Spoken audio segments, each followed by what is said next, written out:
Rangpur Riders এবারের আসরের সবচেয়ে পুরনো দল। একমাত্র তারাই ছিল শুরু থেকে শেষ পর্যন্ত বিপিএল খেলেছে। দলটাতে high profile coach Mohammad Ashraful সেখানে রয়েছেন, মোহাম্মদ রফিক সেখানে রয়েছেন এবং তাদের কোচিং প্যানেলটা এক কথায় দারুণ দুর্দান্ত।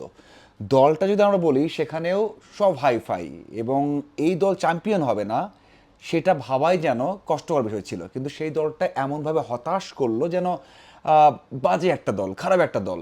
কেনই হতাশ করলো, কেন এমনটা করলো? দেখুন, হঠাৎ করেই তো হয় না। আমরা কেন সেই কনফিডেন্সটা পাইনি? বেশ কিছু কারণ আছে, আমি কিছু কারণ বলতে চাই, একটু মিলিয়ে নেবেন এবং আপনাদের যদি মনে হয় আর দু একটা পয়েন্ট অবশ্যই সেটা অ্যাড করবেন।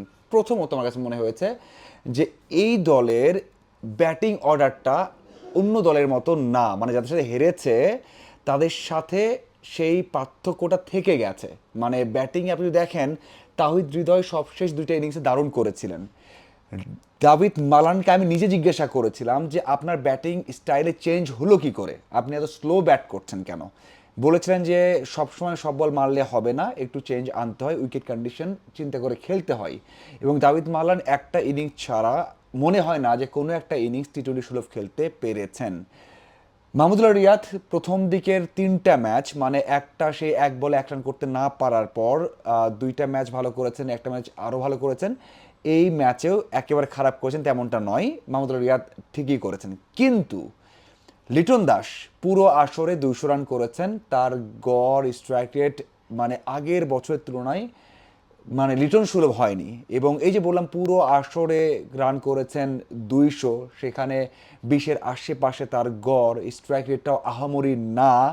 এবং আমি এর আগেও বলেছিলাম যখন হৃদয় এবং লিটন পাশাপাশি ব্যাট করবেন যে কোনো দলের জন্য একটা ভয় হতে পারে, কারণ তারা যদি ভালো করেন ঠিক আছে, বেশিরভাগ সময় দলকে লাস্ট মোমেন্টে জেতান, মানে বলটা এমনভাবে খেলেন ওই টি-20 ধামাকা সেটা পাওয়া যায় না, সেটা কিন্তু হয়েছে। এরপর ব্যাটিংয়ে অবশ্যই অবশ্যই সোহান সোহান গতবার দারুণ কিছু ফিনিশ করেছেন, এবার সোহানের সে আত্মবিশ্বাস ছিল না, ক্যাপ্টেন্সি ছেড়েছেন, সাথে হচ্ছে তার ব্যাটিংটা 11 ম্যাচে 48 বা 49 রান করেছেন। কোনোভাবেই সোহান সুলভ না, কোনোভাবেই না। এই সোহানের ব্যাটিং পারফরমেন্সটা অবশ্যই তাদের ইম্প্যাক্ট ফেলেছে। বোলিং নিয়ে আনডাউটেডলি তারা ভালো করছে, কোনোভাবেই বলা যাবে না যে বোলিংয়ে এই সমস্যা আছে। এটা হচ্ছে একটা বিষয়, মানে ব্যাটিংয়ের বিভিন্ন দিক। এরপর আসা যেতে পারে যে তাদের কিছু ইম্প্যাক্ট পড়া, মানে ইম্প্যাক্ট মানে কি, বড় একটা ইম্প্যাক্ট তাদের দলের ভিতরে কিছু একটা তো অবশ্যই হয়েছে। না হলে সোহান, যিনি কিনা শেখ জামাল থেকে শুরু করে, সেই সময় শেখ জামাল ধানমন্ডি ক্লাব থেকে শুরু করে রংপুরকে এত সাফল্য এনে দেওয়ার পর হঠাৎ করে ক্যাপ্টেন্সি চেঞ্জ করবেন কেন? মানে হঠাৎ করে চেঞ্জ করতে চাইলেও কেন ম্যানেজমেন্ট মেনে নেবেন? কিছু একটা হয়েছে, কিছু একটা তো অবশ্যই হয়েছে। সেই কিছুটা কি, সেটা হয়তো বা অজানা, কোনো এক সময় হয়তো জানাও যাবে। এই যে ক্যাপ্টেন্সি চেঞ্জ করা, একটা মানে গ্যাপ থাকা, আমার মনে হয় এটা বড় একটা কারণ। এরপরে আসা যাক বাইরের বিষয়গুলো ইম্প্যাক্ট ফেলেছে। দেখুন, যতই বলা হোক যে তারকাদের মধ্যে সেই ইম্প্যাক্টটা ফেলে না, কোনো ধরনের ইম্প্যাক্ট ফেলে না, এটা কি হয়? ন্যাশনাল টিমে 4 জন, সোহান, লিটন, মুস্তাফিজ, সাথে হচ্ছে তাহিদ হৃদয়, কোনোভাবে কি ইম্প্যাক্ট ফেলে না? মানে কিভাবে হতে পারে? এত কিছু ঘটছে, জাতীয় দলের অধিনায়ক লিটন, তার পারফরমেন্স কি ইম্প্যাক্ট পড়ে না? তাহিদ হৃদয়ের পারফরমেন্স কি ইম্প্যাক্ট পড়বে না? সোয়ানের এত কিছু হয়েছে, খেলা বর্জন হয়েছে, এই সময় কথা বলেছেন সবাই, এবং এরপর সোয়ান ক্যাপ্টেন্সি ছেড়ে দিয়েছেন, ইম্প্যাক্ট কি পড়ে না? চাইলেই বলা যায় না, ইম্প্যাক্ট পড়েছে। এবার আসা যাক বড় একটা বিষয়, বিদেশি সাইনিং। আমি বলেছিলাম, আমি জিজ্ঞাসা করেছিলাম যে না, আমার খুবই খারাপ লেগেছে শানিয়ান ভাইয়ের কান্না দেখে।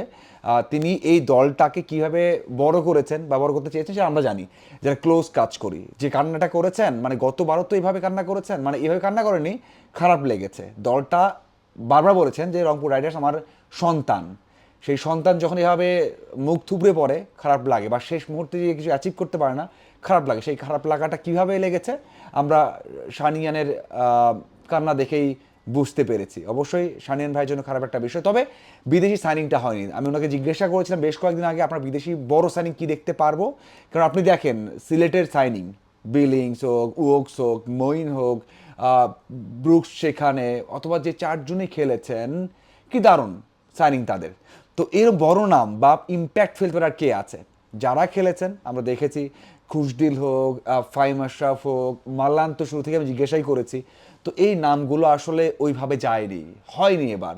মানে একা ম্যাচ জিতানোর যে পারফরমেন্সটা সেটা করতে পারে না। হ্যাঁ, ফাহিম আশরাফ হয়তো বা একটা ম্যাচ মাস্টার উইকেট নিয়েছেন, কিন্তু ওই গ্যাপ ছিল। রংপুর রাইডার্স তো মানেই তো এবি ডিভিলিয়ার্স অথবা বিগ বিগ নেম, গতবার তো নিয়ে এসেছে ক্যারিবিয়ান বড় বড় তারকাদের, না সেই তারকাদের কিন্তু এবার মিস করছে। এই জন্য আমি জিজ্ঞাসা করেছিলাম আমরা আগ্রহ থেকে যে কেন নিয়ে আসেন না বা নিয়ে আসবেন কেন, তখন বলেছেন না আমরা নিয়ে আসবো না, কারণ আমাদের ব্যাক ভালো আছে, আমাদের চেঞ্জ করার দরকার নেই, এটা বলেছেন। এখন আসা যাক এই কেন্দ্রে কি বিদেশিদের পারফরমেন্স নেই, পারফরমেন্স সেরকম করেননি কেউই।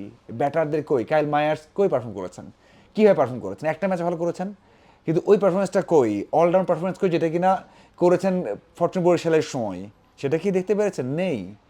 খুশদিল শাহ কী করেছেন, ইম্প্যাক্টটা কী? ফাহিম আশরাফ, আকিব জাদ ভালো বল করেছেন, কিন্তু তাকে তো আমরা দেখতে পারলাম না। সো এক কথায় বিদেশি পারফরমেন্স, বিদেশি সাইনিংটা ঠিক ছিল না, এটা বড় একটা বিষয়। আমার কাছে মনে হয় এই বিষয়গুলো নিঃসন্দেহে তাদের দলটাকে উইক করেছে। যতই বলা হোক, এত ভালো ফ্যাসিলিটিস, এত ভালো কোচিং স্টাফ, এত ভালো ম্যানেজমেন্ট, সব কিছুতেই এগিয়ে, বোনাস দেওয়া, অনুশীলন করা, বিসিবির পরিচালকরা দুজন রয়েছেন, কোনো ধরনের ঝামেলা নেই, তারপরেও ব্যর্থতা।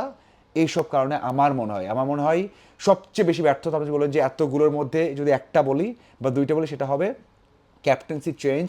এর পেছনে কি আছে ওটা, এবং এই যে বিশ্বকাপ খেলা না খেলা, চারজন দেশি এবং তারকারা থাকা, তাদের মধ্যে ইম্প্যাক্টটা ফেলেছে। আমার মনে হয় এটা বড় একটা বিষয় হয়ে দাঁড়িয়েছে, এবং বিদেশি সাইনিং তো আছেই, কিন্তু ওই দুটাকে আমি এগিয়ে রাখবো।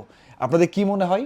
রংপুর ফ্যান তো অনেক ফ্যান, মানে এই আসলে সবচেয়ে বড় দল, ঐতিহ্য সবচেয়ে বেশি ছিল, সেই দলটা বিদে হলো। আমি যে কারণগুলো বললাম, দু একটা কারণ মিস হতে পারে, অবশ্যই আমাকে সেই পয়েন্টগুলো বলবেন, আরও কী কী পয়েন্টে হতে পারে সেটা জানাবেন।